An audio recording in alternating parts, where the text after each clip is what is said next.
याच्यामध्ये कल्याण शाखा घटकाकडं wellness private limited company ही प्रामुख्याने विटॅमिन युक्त खाद्यपदार्थांची निर्मिती करत असते. या खाद्यपदार्थांची एक्सपायरी डेट संपली असताना देखील एक व्यक्ती आहे तो अशा प्रकारचे खाद्य विक्री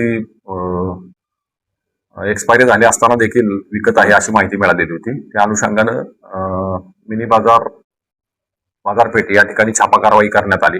याच्यामध्ये त्या ठिकाणी अब्दुल करीम रईस खान यास ताब्यात घेतले असता त्यानं सदरचा माल हा भिवंडी येथून बिरबल राम बहादूर यादव याच्याकडून हा माल घेतले असल्याबाबतची माहिती प्राप्त झाली. त्या अनुषंगानं आम्ही भिवंडी या ठिकाणी पण नारपोली या ठिकाणी छापा कारवाई केली आणि त्याच्यामध्ये एकूण 26,63,509 किमतीचा मोजेक वेलनेस प्रायव्हेट लिमिटेड कंपनीचा एक्सपायर झालेला माल हा बनावट स्टिकर लावून विक्री करत असल्याचे निष्पन्न झाले. त्याप्रमाणे छापा कारवाई करून कारवाई करण्यात आली.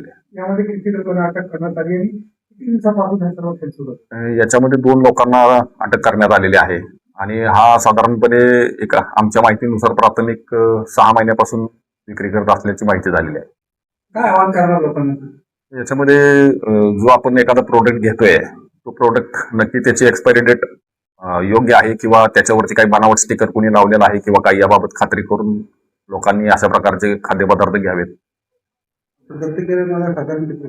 26 लाख रुपयाचा आहे. 26,63,509 रुपयाचा आहे.